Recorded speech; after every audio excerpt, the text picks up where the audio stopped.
मंगलम भगवान वीरो मंगलम गौतमो गणी मंगलम कुंद कुंदाद्यो जैन धर्मोऽस्तु मंगलम सर्वमंगल मांगल्यम सर्वकल्याणकारकम प्रधानम सर्वधर्माणां जैनम जयतु शासनम जैनम जयतु शासनम जैनम जयतु शासनम। यह पद्मनंदी पंचविंशति का नामक ग्रंथराज है और इसमें 136 श्लोक हमने पढ़ लिए हैं। आज हम 137 नंबर का श्लोक पढ़ेंगे। यहाँ बात चल रही है आत्मा की।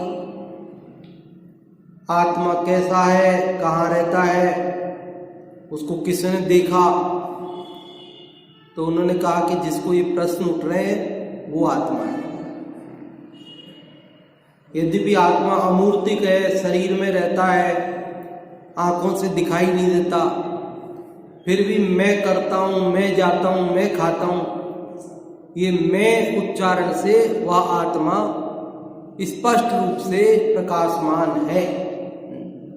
क्योंकि अगर आत्मा नहीं होता तो ये मैं कौन बोल रहा है, मैं क्या है।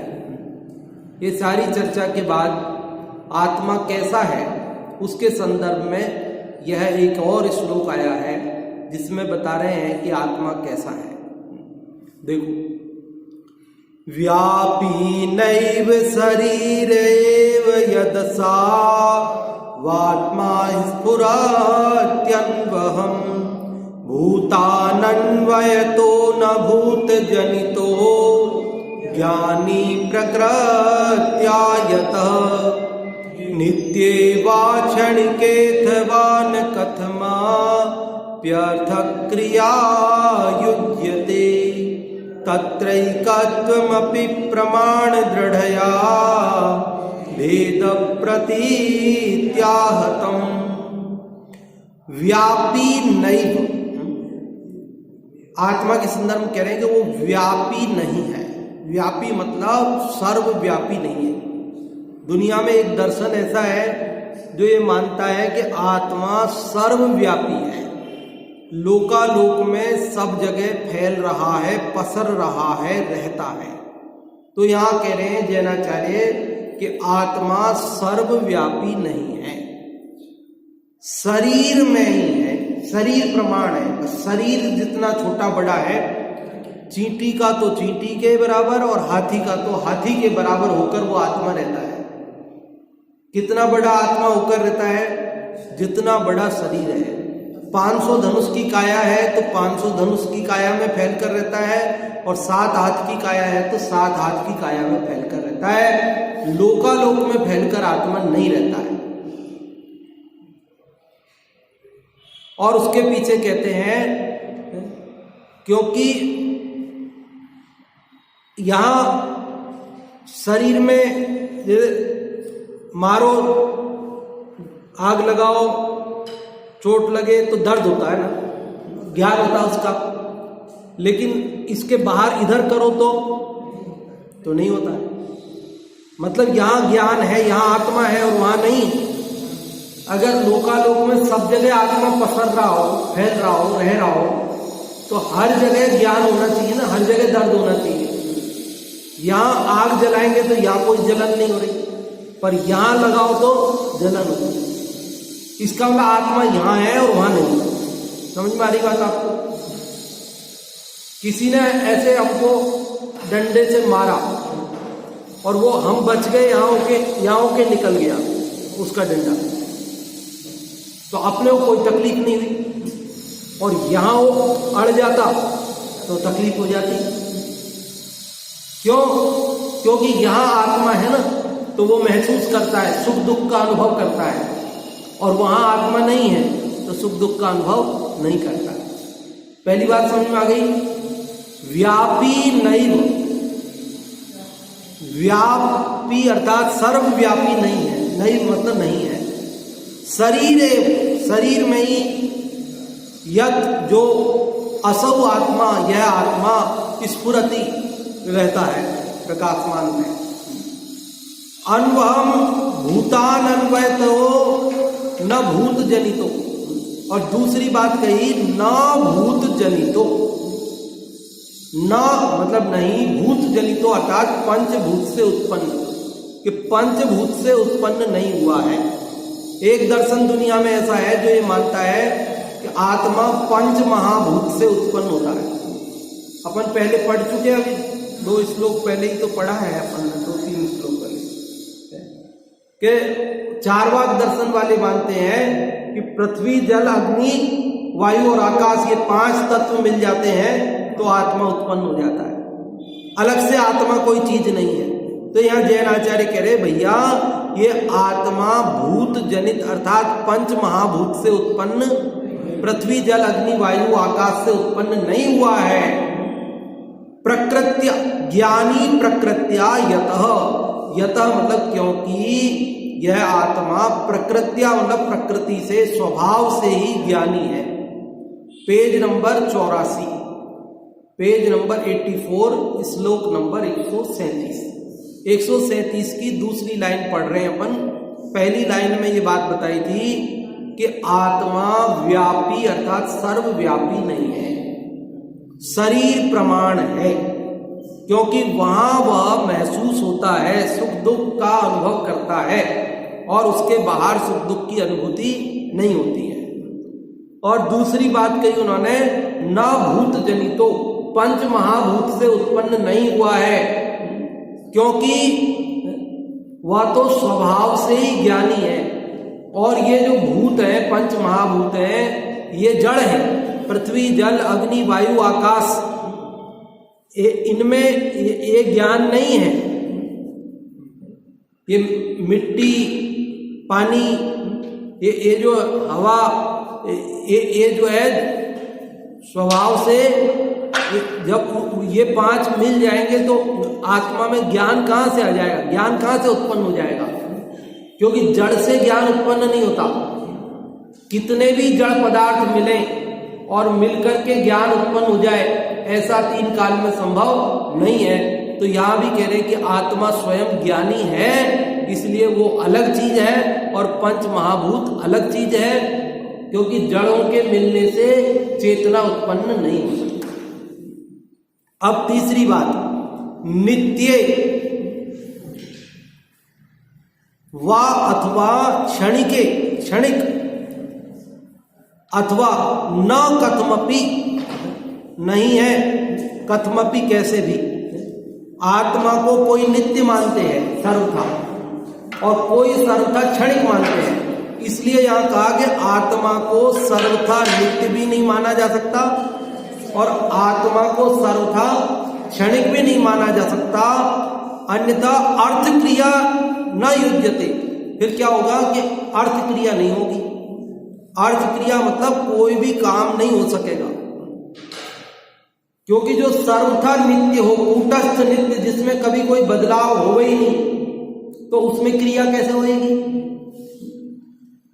जो सर्वथा नित्य है, कुछ बदल ही नहीं सकता, तो बदल ही नहीं सकता तो उसकी क्रिया, उसमें क्रिया संभव नहीं। और यदि क्षणिक है तो वो तो एक क्षण का ही है, दूसरे क्षण तो नष्ट ही हो जाएगा, तो क्रिया क्या होगी। समझ में आ रही बात भाई। अर्थ क्रिया मतलब प्रयोजन भूत क्रिया, तो प्रयोजन भूत क्रिया, क्रिया तो परिणमन से होगी ना, तो सर्वथा नित्य है तो परिणमन होगा ही नहीं, तो क्रिया नहीं होगी। तो कोई कहता क्षणिक, क्षणिक में तो हो जाएगी, क्षणिक में क्या होगी, वो तो खुद एक समय का है, अगले समय नष्ट हो जाएगा। क्रिया होने में एक समय तो चाहिए कम से कम, तो वो क्रिया होगी तब तक तो वो ही मर जाएगा जिसमें होनी है, क्षणिक मानने पर सर्वथा। इसलिए कह रहे आत्मा को सर्वथा नित्य अथवा सर्वथा क्षणिक भी नहीं माना जा सकता, क्योंकि यदि ऐसा हो तो उसमें अर्थ क्रिया नहीं होगी। अरे अर्थ क्रिया समझ में आ रही। प्रयोजन भूत काम, हमारा प्रयोजन क्या है कि सुखी होना। क्या है प्रयोजन, कि दुख मिट जाए और सुखी हो जाए, ये प्रयोजन है हमारा। हम सभी सुखी होना चाहते हैं, मोक्ष जाना चाहते हैं। तो यदि सर्वथा नित्य है, मान लो सर्वथा नित्य, कुछ नहीं बदल सकता, तो फिर तो संसारी है तो संसारी रहेगा, मुक्त कैसे होगा। समझ में आ रही बात? आत्मा को अगर सर्वथा नित्य मानोगे तो फिर उसकी पर्याय नहीं पलटेगी, तो नहीं पलटेगी तो संसारी रहेगा, फिर मुक्त कैसे होएगा? मोक्ष नहीं हो सकेगा आत्मा को सर्वथा नित्य मानने पर, उसकी पर्याय नहीं स्वीकार करने पर। और कोई उसे सर्वथा क्षणिक माने आत्मा को, तो एक क्षण में नष्ट हो जाएगा, मोक्ष किसको होएगा? एक समय के अंदर तो आत्मा नष्ट हो जाएगा, फिर नष्ट हो जाएगा तो फिर मोक्ष किसको होएगा? समझ में आ रही बात? इसलिए कह रहे अर्थ क्रिया नहीं हो सकती। कब? कि जब आत्मा को सर्वथा नित्य या सर्वथा अनित्य माना जाएगा। 84 नंबर पेज है, श्लोक नंबर 137 है। हाँ जी, बिल्कुल सही है। और चौथी लाइन देखिए, तत्र एकत्वम अपि, तत्र मतलब वहां, एकत्वम मति अपि, एकत्व भी, मतलब कई लोग, कई दर्शन आत्मा को सर्वथा एक मानते हैं। तो यहां कह रहे एक भी नहीं माना जा सकता, क्योंकि एक मानेंगे तो क्या होगा? प्रमाण दृष्टि से भेद प्रतीति होती है। प्रमाण से, ज्ञान से देखते हैं तो आत्मा एक नहीं दिखता है, बल्कि आत्मा में भेद दिखता है, अनेकपना दिखाई देता है। इसलिए आत्मा को सर्वथा एक भी नहीं माना जा सकता। अभी समझ में तो नहीं आ गया? आ गया? नहीं आ गया ना? हाँ, तो अभी पढ़ते हैं वापस। देखो, इसमें 5 बातें बताई। कितनी बातें? 5 बातें बताई। 5 बातें बताई। क्या 5 बातें हैं? पहली बात कहा कि आत्मा व्यापी नहीं है। पहली बात क्या कही थी? व्यापी का मतलब क्या? सर्वव्यापी का मतलब क्या? तो फिर कहां तक है, कहां तक नहीं है? बस शरीर प्रमाण है। क्यों शरीर प्रमाण है? क्यों सब जगह नहीं रहता है? कह रहे शरीर में सुख दुख की अनुभूति होती है ना। शरीर में यहां आत्मा है, तो यहां कोई गर्म लगे, ठंडा लगे, चोट लगे तो पता चलता है ना। और अगर यहां भी आत्मा हो, सब जगह हो, तो यहां पे अगर कोई ऐसे माचिस की तीली जलाए तो उसको अपने को गर्म लगना चाहिए ना, नहीं लगता है ना। इसका मतलब यहां आत्मा नहीं है। यहां लगाए माचिस की तीली तो यहां आत्मा है। पहली बात क्लियर हो गई सभी को? 5 बातों में से पहली बात क्या थी? आत्मा सर्वव्यापी नहीं है, शरीर प्रमाण है। क्योंकि शरीर के अंदर सुख दुख, सर्दी गर्मी आदि का पता चलता है, पर शरीर के बाहर नहीं चलता। इससे पता चलता है कि आत्मा शरीर के अंदर है, बाहर नहीं। दूसरी बात कही उन्होंने कि आत्मा पंचभूत से उत्पन्न नहीं हुआ है। पंचभूत मतलब पृथ्वी, जल, अग्नि, वायु और आकाश, इन 5 तत्वों के मिलने से नहीं बना है, बल्कि आत्मा इन सबसे अलग स्वतः सिद्ध ज्ञान स्वरूपी पदार्थ है, द्रव्य है, स्वतंत्र द्रव्य है। वो उनसे नहीं बना है। क्यों? उसके पीछे तर्क क्या दिया? क्योंकि ये 5 जड़ है, इनमें ज्ञान नहीं है, अचेतन है, और अचेतनों के मिलने से चेतना उत्पन्न नहीं हो सकती। समझ आ रही बात? कितने कंकर मिलाएं कि आत्मा बन जाएगा? कितनी ईंटें जोड़ें कि आत्मा उत्पन्न हो जाएगा? तो कहते नहीं होगा। आत्मा तो इन सबसे भिन्न न्यारा द्रव्य है। और तीसरी बात क्या कही? कि आत्मा सर्वथा नित्य भी नहीं है। क्या कहा? सर्वथा नित्य क्यों नहीं है? क्योंकि नित्य सर्वथा होगा तो फिर उसकी अर्थ क्रिया नहीं बनती है। जबकि हो रही है पर्याय, तो हो रही है, बदलाव हो रहा है, इसलिए हम नित्य नहीं मान सकते।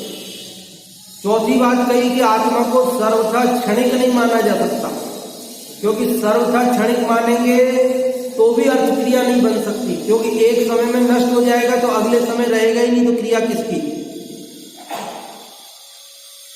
और 5वीं बात कही कि आत्मा को एक नहीं माना जा सकता, उसमें भेद की प्रतीति हो रही है। पता चल रहा है कि भेद है, तो फिर सर्वथा एक कैसे मान सकते हैं? देखो अब हिंदी वाला पढ़ ले। कर्म शुभा, नहीं गलत पढ़ लिया, यहां पे आइए 84 पे 137वां। क्योंकि आत्मा रहे देह में अतः नहीं जग व्यापी है, पंचभूत से हुआ नहीं यह तो स्वभाव से ज्ञानी है। नहीं सर्वथा नित्य क्षणिक भी अर्थ क्रिया अन्यथा नहीं, दृढ़ प्रमाण से भेद प्रतीति अतः सर्वथा एक नहीं। क्योंकि आत्मा रहे देह में, आत्मा कहाँ रहता है? शरीर में रहता है, अतः नहीं जग व्यापी है, इसलिए यह आत्मा सारे जगत में रहने वाला नहीं है। पहली बात तो क्लियर हो गई। दूसरी, पंचभूत से हुआ नहीं। पंचभूत क्या है?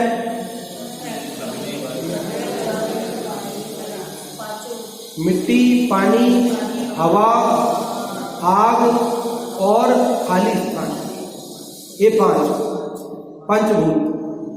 तो कह रहे इनसे आत्मा नहीं हुआ है, ये तो स्वभाव से ही ज्ञानी है, इसका स्वभाव ही ज्ञान स्वरूप है। फिर तीसरी बात, नहीं सर्वथा नित्य, आत्मा सर्वथा नित्य नहीं। चौथी बात, क्षणिक भी नहीं सर्वथा क्षणिक भी, क्षणिक भी आत्मा नहीं है सर्वथा। तो नित्य नहीं है और क्षणिक नहीं है, उसके लिए तर्क एक ही दिया है, क्या? अर्थ क्रिया अन्यथा नहीं। नित्य मानने पर सर्वथा अथवा सर्वथा क्षणिक मानने पर अर्थ क्रिया नहीं होगी।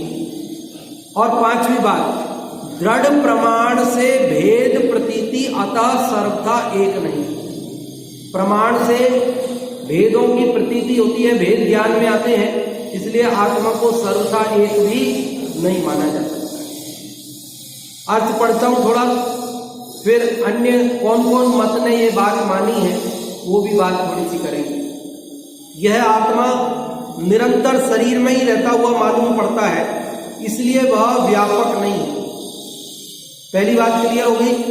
अब दूसरी बात, स्वभाव से ही ये ज्ञानी है, इसलिए यह पृथ्वी, जल, अग्नि आदि पांच भूतों से भी पैदा हुआ नहीं मालूम होता। तीसरी बात, यह सर्वथा नित्य भी नहीं है, क्योंकि नित्य में किसी प्रकार का परिणाम नहीं हो सकता, पर्याय नहीं हो सकती, बदलाव नहीं हो सकता, है ना। तथा आत्मा के तो क्रोधादि परिणाम भली भांति अनुभव में आते, प्रति समय बदलाव तो नजर आ रहा है ना, कभी गुस्सा आया फिर शांत हो गया। यह आत्मा सर्वथा क्षणिक भी नहीं हो सकता, ये चौथी बात, क्योंकि प्रथम क्षण में उत्पन्न होकर यदि वह द्वितीय क्षण में नष्ट हो जाएगा तो किसी प्रकार की क्रिया इसमें नहीं हो सकती। और पांचवी बात, आत्मा एक स्वरूप भी नहीं कहा जा सकता, क्योंकि कभी क्रोधी, कभी लोभी इत्यादि अनेक पर्याय आत्मा की मालूम होती है। आत्मा में अनेक भेद, कभी क्रोध कर रहा है, कभी मान कर रहा है, ज्ञान है, दर्शन है, सुख है, बल है, अनेक भेद भी है ना। आत्मा एक है, अखंड पिंड है इन सबका, पर भेद भी है।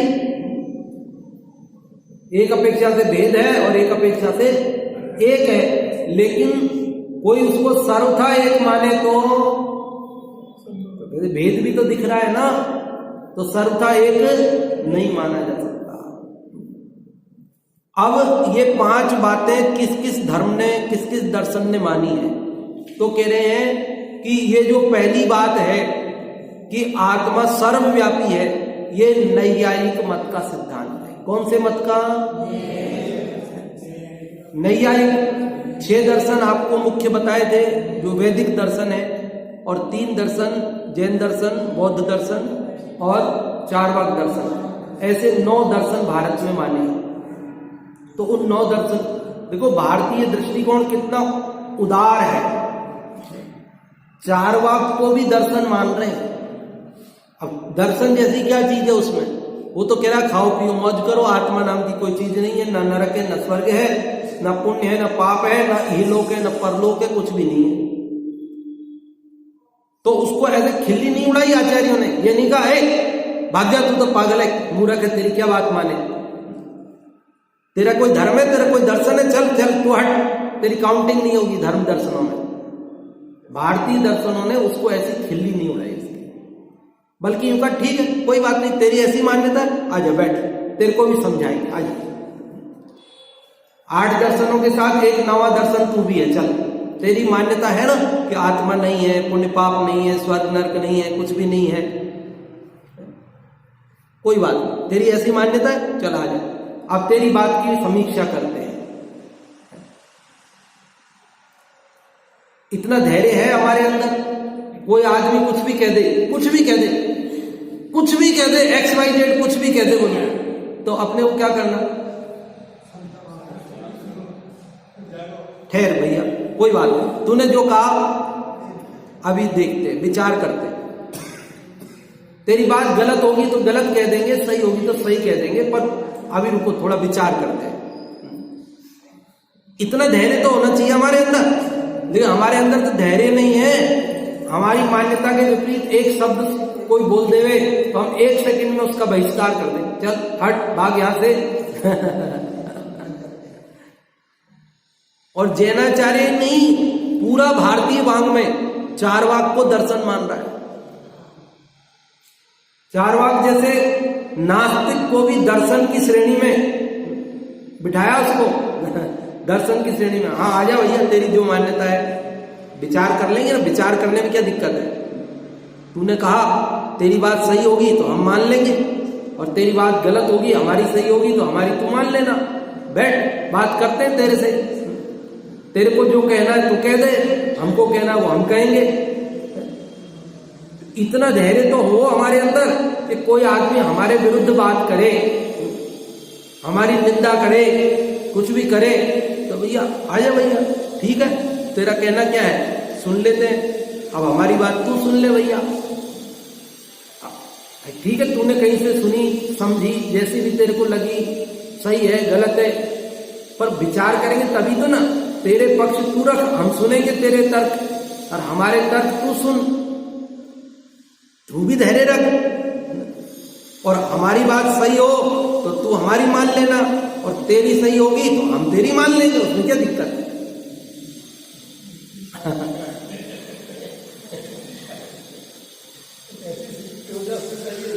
तो भाऊ जी ये तो जरूरी है ना, इसके बिना तो हमारा ये लोक भी संभव नहीं है, ये हम इस लोक में भी दुखी रहेंगे, हमारा ये लोक भी मंगल तभी होगा और परलोक भी मंगल तभी होगा, और भव का अभाव भी तभी होगा कि जब हम वस्तु को अनेकांतात्मक स्वीकार, शादवाद रूप स्वीकार करेंगे, उसका कथन करेंगे, तभी जाकर झगड़े मिटेंगे, ये लोक संबंधी और परलोक संबंधी। बाकी तो झगड़े अनादि से चल रहे हैं, चलते ही रहेंगे। झगड़ों को मिटने का एक ही उपाय है, क्योंकि वस्तु में परस्पर विरोधी धर्म पड़े परस्पर विरोधी, क्या कर वस्तु में परस्पर विरोधी धर्म, वस्तु में परस्पर विरोधी धर्म पड़े हैं, दोनों हैं तो दोनों की बात, तो या कह रहे आत्मा एक है क्या सर्वथा, तो बोले सर्वथा एक नहीं है, कथनचित, हाँ कथनचित तो है, कथनचित तो एक है ही, उसमें क्या है, तो साहब नित्य सर्वथा नहीं है, तो नित्य नहीं है क्या कि कथनचित तो है ना नित्य, आत्मा का कभी नाश थोड़ी होता है क्या। अब बताओ उन्होंने ये जो 4-5 बातें कही, ये 5 बातों में हमें कहाँ आपत्ति है, तुम लोक पूर्ण समुद्घात की अपेक्षा बात करोगे तो हमारे लिए सर्वव्यापी है आत्मा, क्या दिक्कत है, हम सर्वव्यापी मान लेंगे, लोक पूर्ण समुद्घात की अपेक्षा बात करो बस, समझ में आ रही, तुम पर्याय की दृष्टि से बात करो तो हम क्षणिक मान लेंगे, तुम आत्मा को जो है कौन सा बिंदु है भूत जनित, ये शरीर की अपेक्षा बात करो तो भूत जनित मान लेंगे, क्यों, क्योंकि जब भी ये जन्म होता है तब शरीर सहित ही जन्म होता है, संसार में शरीर सहित ही रहता है, इसलिए पंचभूत से सहित रहने से पंचभूत से उत्पन्न हुआ मान लेंगे शरीर की अपेक्षा। कथनचित तो हमें पांचों बातें स्वीकार है, पर सर्वथा एक भी बात स्वीकार नहीं। ये भावार्थ में लिखा है, देखो क्या लिखा है। नैयायिकादि का सिद्धांत है कि आत्मा व्यापक है, अर्थात ऐसा कोई भी आकाश का प्रदेश नहीं है जहां पर यह आत्मा न हो। किंतु आचार्य कहते हैं कि यह संसारी आत्मा अपने शरीर के अलावा और कहीं पर व्यापक नहीं है, संसार दशा में शरीर के बराबर ही है। यदि शरीर से अलग स्थान में होता तो वह जैसे अपने शरीर में मालूम पड़ता है वैसे अन्यत्र भी मालूम पड़ना चाहिए, इसलिए यह शरीर के बराबर परिमाण वाला ही है। बाहर भी तो दिखना लगना चाहिए ना अपने को। आग, भाई यहां आग जल रही, यहां बर्तन रखा है, दूध की भगोनी रखी है, तो वो गर्म है कि ठंडी है, उसको ऐसे हाथ से छूते तब पता पड़ता है ना। वहां रखी है तो ऐसे दूर से तो नहीं पता पड़ता ना अपने को। तो अगर आत्मा के प्रदेश वहां तक हमारे व्याप रहे होते तो वहां भी पता पड़ जाता ना अपने को, लेकिन शरीर में ही है प्रदेश, तो शरीर जाके छूता है तो पता पड़ता है गर्म है, नहीं तो नहीं पड़ता है। इसलिए कह रहे कि शरीर के अंदर ही है आत्मा संसार दशा में। और दूसरी बात, नास्तिक आदि आत्मा को पृथ्वी आदि से उत्पन्न हुआ मानते हैं, चार बात मुख्य रूप से। वह भी ठीक नहीं है, क्योंकि आत्मा ज्ञानी है, ज्ञान वाला है, और पृथ्वी आदि क्या है, जड़ है। इसलिए जड़ से चेतन की उत्पत्ति कदापि नहीं हो सकती। पहली मान्यता किसकी थी, व्यापी वाली, नैयायिक की। दूसरी मान्यता भूत जनित वाली किसकी है, नास्तिक की, चार्वाक की। और तीसरी मान्यता नित्य वाली किसकी है, सांख्य मत की। और चौथी क्षणिक वाली मान्यता किसकी है, बौद्ध मतियों की, पहले चर्चा की थी अपन ने। और एक वाली मान्यता, ये सारी की सारी चर्चा इसमें भावार्थ में चल रही है। देखो, सांख्य आदि आत्मा को सर्वथा नित्य कूटस्थी मानते हैं, सो भी ठीक नहीं, क्योंकि सर्वथा नित्य में किसी प्रकार का परिणाम नहीं हो सकता। सर्वथा नित्य मानो तो कोई पर्याय नहीं पलट सकती, किंतु आत्मा का परिणामीपना तो भली भांति अनुभव में आता है। आत्मा परिणमनशील है तो स्पष्ट पता चलता है, इसलिए उसको सर्वथा नित्य नहीं कह सकते। और बौद्ध आत्मा को सर्वथा क्षणिक ही मानता है, यह भी ठीक नहीं, क्योंकि सर्वथा क्षणिक में भी किसी प्रकार का परिणाम नहीं बन सकता, तथा ऐसा मानने पर और भी अनेक दोष आते हैं। बौद्ध ये हो गया ना, बौद्ध वाला हो गया ना। हाँ, अब अन्य सिद्धांतकार आत्मा को एक स्वरूपी मानते हैं, सो भी ठीक नहीं, क्योंकि क्रोधी लोभी आदि अनेक भेद स्वरूप आत्मा अनुभव में आता है। अब देखो, जो बात मैं आपको कहना चाह रहा हूं बार बार, कि जैनाचार्य कुछ भी कहते हैं, आत्मा को शरीर प्रमाण भी कहते हैं, तो वह भी सर्वथा नहीं कहते। कैसे कहते हैं उसको भी, आत्मा शरीर प्रमाण है, ये तो सर्वथा है ना भाई, तो कहते नहीं, आत्मा शरीर प्रमाण है, ये भी कथनचित है किसी अपेक्षा। देखो ये लाइन देखो, इस प्रकार, ये डेढ़ लाइन जरूर ध्यान से सुनो। इस प्रकार आत्मा को किसी अपेक्षा से शरीर प्रमाण वाला, पंचभूतों से नहीं उत्पन्न होने वाला, किसी अपेक्षा से नित्य, क्षणिक तथा अनेक भी मानना चाहिए। अब देखो, वो जो पांच बातें थी, सर्वव्यापी, सर्वथा, सर्वथा भूतजनित, सर्वथा नित्य, सर्वथा क्षणिक और सर्वथा एक, वो तो ठीक है कि हमें मंजूर नहीं। तो जैनाचार्यों ने कहा था ना शरीर प्रमाण है, तो क्या वो सर्वथा है? तो बोले नहीं, वो भी किसी अपेक्षा है, क्योंकि शरीर प्रमाण भी संसार दशा में है। जब मुक्त हो जाएगा तो अंतिम शरीर से कुछ न्यून, अंतिम शरीर से कुछ कम आकार वाला रहेगा। और यहां पर जब वह लोक पूर्ण समुद्घात करता है तब वह पूरे लोक में व्यापता है। तो सर्वथा शरीर प्रमाण कहेंगे तो लोक पूर्ण समुद्घात वाली अवस्था में हमारी बात खंडित हो जाएगी। नहीं हो जाएगी? ये 1.5 लाइन में भी ये शब्द महत्वपूर्ण है। देखो, आत्मा को किसी अपेक्षा से, क्या शब्द है ये 2 शब्द पे ध्यान दो।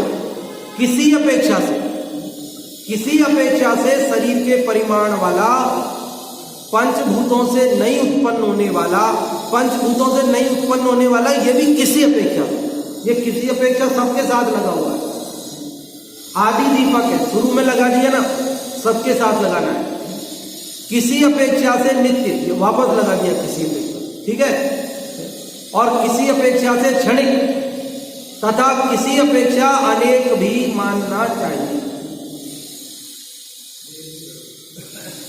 जो अपर अपेक्षा वो भी मौजूद है। बात पकड़ में आई? अभी कौन से नंबर का श्लोक पढ़ रहे हैं अपन?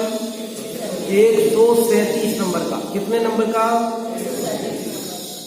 कौन सा ग्रंथ है? पद्मनंदी पंचविंशति का। कौन सा ग्रंथ है? इस 137वें श्लोक में कितनी बातें, कितने बिंदु आए हैं? 5 बिंदु आए। आत्मा कैसा है उसके बारे में 5 बातें आई। पहली बात क्या कही कि आत्मा सर्वव्यापी नहीं है, शरीर प्रमाण है किसी अपेक्षा। आत्मा पंच महाभूत से उत्पन्न नहीं हुआ है, वो तो स्वभाव से ही चेतन है। तीसरी बात क्या कही? आत्मा सर्वथा नित्य नहीं है, अन्यथा उसमें अर्थ क्रिया नहीं होगी। चौथी बात, आत्मा सर्वथा क्षणिक नहीं है, अन्यथा उस स्थिति में भी अर्थ क्रिया नहीं होगी। और 5वीं बात, आत्मा सर्वथा एक नहीं है, क्योंकि उसका भेद भी अपने को प्रतीति में आता है, अनुभव में आता है। इसलिए आत्मा को सर्वथा नित्य क्षणिक आदि मानना ठीक नहीं है। किसी अपेक्षा नित्य क्षणिक आदि मानो तो वो हम सबको स्वीकार है, उसमें हमें कोई आपत्ति नहीं। हर चीज का ऐसा ही है कि कोई चीज जब अति हो जाती है ना किसी चीज की, तो उसका निषेध करने के लिए जोर देकर दूसरी बात कही जाती है। लेकिन कोई उसको सर्वथा वैसा ही मान ले तो, कोई सर्वथा वैसा ही मान ले तो फिर क्या होता है कि फिर गड़बड़ होने लगती है। तो फिर वापस जोर देकर उसके विरुद्ध बात कहनी पड़ती है। जैसे कोई बहुत बोलता था, चुप ही नहीं रहता था, बोलते ही रहता था, बिना बात बोलना, बस दिन बात। कई लोगों की आदत होती है।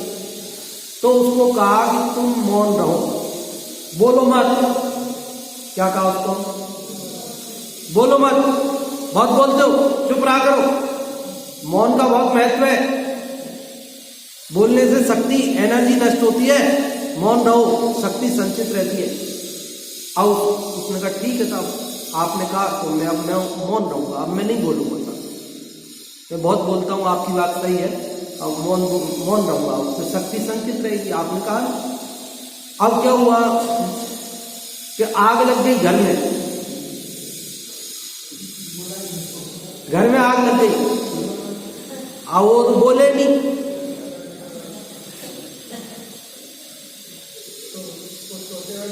है तो उसको कहा अरे भाई बोल, बोलेगा नहीं तो कैसे पता पड़ेगा कि नहीं, आपने ही तो कहा था कि मौन रहना चाहिए, बोलने से शक्ति, एनर्जी नष्ट होती है, मौन रहो तो शक्ति संचित रहती है। अरे भैया तू फालतू की बातें ज्यादा बोलता था, इसलिए हमने कहा तू मौन रहे। लेकिन जरूरी चीजें तो बोलना जरूरी है भैया, बिना बोले कैसे काम चलेगा? जरूरी बातें तो तेरे को बोलनी पड़ेगी। कि अच्छा ना बोलूं फिर अब मौन रहने की जरूरत तो नहीं है कि हाँ हाँ बोल, और क्या। फिर वापस शुरू हो गया पहले की तरह शुरू हो गया, चुप ही नहीं होता, फालतू की बातें बोलता रहता है। तो फिर क्या कहेंगे? अरे चुप रहे, बहुत बोलता है। अब वही कहता मैं चुप रहूं कि बोलूं, आप बता दो मेरे को, एक बार क्लियर बता दो मेरे को, मौन रहना है कि बोलना है, आप क्लियर बता दो। क्या क्लियर बताते भैया, जो जरूरी हो वो जरूर बोलो, जो जरूरी नहीं हो वो बिल्कुल मत बोलो। क्या समझ में आई बात? मौन रहना कि बोलना, इसमें से कोई एक आदेश कर दो, चलो फाइनल बोलो, फाइनल एक आदेश कर दो, चलो क्या आदेश करोगे? एक फाइनल आदेश सुना दो ना। फाइनल एक आदेश नहीं सुना सकते ना आप। अच्छा, पैसे बचाने चाहिए, खर्च करने चाहिए, क्या करना चाहिए? बचत करना अच्छी बात है, खर्च करना अच्छी बात है?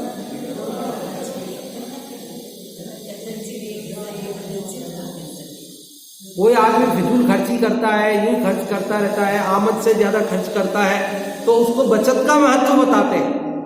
उसको बताते भैया फिजूल खर्च नहीं करते हैं, आमद थोड़ी खर्च घनेरा, ये लक्षण लुट जाने का, हिम्मत थोड़ी रोज घनेरा, ये लक्षण पिट जाने का।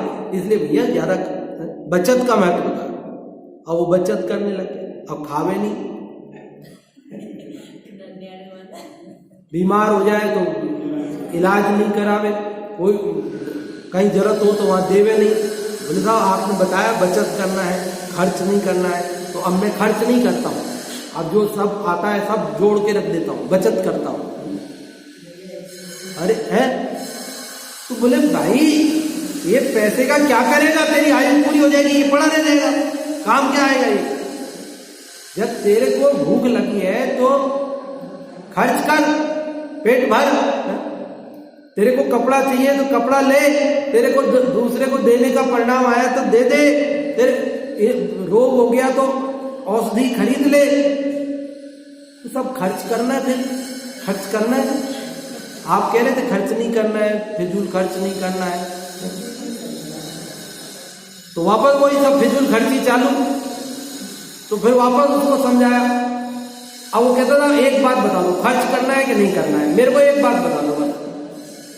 खर्च करना है तो मैं खर्च करूंगा, फिर आप बोलोगे नहीं कि खर्च क्यों करता है। और नहीं करना है तो एक बात बता दो, मैं नहीं करूंगा, फिर ये मत बोलना कि क्यों नहीं करता है। बाबूजी बता सकते हैं ऐसे, एक बात बता सकते हैं, एक बात बता सकते हैं?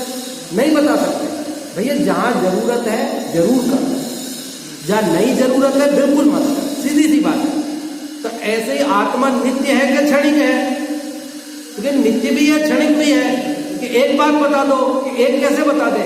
आत्मा नित्य भी है और क्षणिक भी है, कभी उसका नाश नहीं होता। आत्मा मर के अनात्मा नहीं होता, जड़ नहीं होता, पुद्गल नहीं होता, इसलिए नित्य है। और उसकी पर्याय प्रति समय बदलती है, इसलिए वो क्षणिक है। अब आप उसको सर्वथा क्षणिक मानो तो ये भी गलत है, और आप उसको सर्वथा नित्य मानो तो ये भी गलत है। समझ में आ रही बात? 5 बिंदु आए इसमें। कितने बिंदु? आत्मा सर्वव्यापी नहीं है, लोकालोक में व्याप्त नहीं है, किसी अपेक्षा संसार दशा में शरीर प्रमाण है। दूसरी बात, आत्मा पंचभूत से उत्पन्न नहीं हुआ है, वह तो स्वभाव से ही चेतन है, जड़ से चेतन उत्पन्न नहीं हो सकता है। तीसरी बात, आत्मा सर्वथा नित्य नहीं है, आत्मा सर्वथा क्षणिक नहीं है, अन्यथा अर्थ क्रियाकारी नहीं होगा। और आत्मा सर्वथा एक भी नहीं है, क्योंकि उसमें भेद की प्रतीति प्रति समय होती है। इसलिए आत्मा को कथनचित नित्य, कथनचित क्षणिक, कथनचित एक, कथनचित अनेक, कथनचित शरीर प्रमाण आदि मानना ही उचित है, सर्वथा एक रूप मानना उचित नहीं है। ये बात बताने वाला यह श्लोक हमने पढ़ा। अब अगला 138वां श्लोक है, वो अब अपन पढ़ेंगे संभवतः अपने वेदी प्रतिष्ठा के बाद में। फिर जैसा भी अवसर होगा देखेंगे बीच में, है ना। अभी कल से अपने भक्ति संध्या प्रारंभ हो जाएगी। कल अपने महावीर विद्या मंदिर में शाम को 7:15 से 8 बजे तक पंडित जी राजकुमार जी साहब का प्रवचन है, और 8 बजे से 9:30 बजे तक भक्ति संध्या है। ताराचंद जी भाई साहब की ओर से है, और उन्होंने आप सबको निमंत्रित किया है, ग्रुप में भेज ही दिया है। देखो व्यक्तिगत किसी को कह पाए या नहीं कह पाए, ये तो धर्म का काम है ना, ये तो मंदिर का काम है, ये समझना। इसमें कोई व्यक्ति का नहीं है, किसी को कह पाए नहीं कह पाए, इसमें यूं मत समझना हमारे पास फोन नहीं आया, हमको नहीं कहा, हम क्यों जाए, ऐसा किसी को नहीं सोचना है, किसी के यहाँ भी नहीं सोचना है। ये सारा काम अपना ही है और अपने को ही करना है, अपने को ही जुड़ना है उसमें, और बिल्कुल भी ये अपेक्षा नहीं करनी है अपने मिलने वालों को और कहना है वे आना है, और कल भी आना है, परसों फिर यहीं पे है। यही सब कार्यक्रम प्रवचन और भक्ति संध्या गंगावत परिवार की ओर से है। फिर उसके अगले दिन वापस यहीं पर है, वो शांतिनाथ महिला मंडल परिवार की ओर से है, आप सब की ओर से है। और उसके बाद जो 3 तारीख की भक्ति संध्या वो जवाहर जैन स्कूल प्रांगण में है, विशाल पंडाल में, विशाल मंच के ऊपर बाहर से पधारे हुए विशिष्ट विद्वानों के द्वारा होगी। तो आप सब, और 4 से 8 तक तो है ही पूरा, तो सबको अपने को रंज मात्र भी ये मन में नहीं लाना है कि ये इसका काम है उसका काम है, अपना सबका काम है, और कोई किसी को कहने की जरूरत नहीं है। बिना कहे स्वतः स्व प्रेरणा से अपने को सब कार्य में जहाँ कमी दिखे वहाँ अपने से जो बने वो पूर्ति करना है और उसको सफल बनाना है। अभी जिनवाणी स्तुति करें।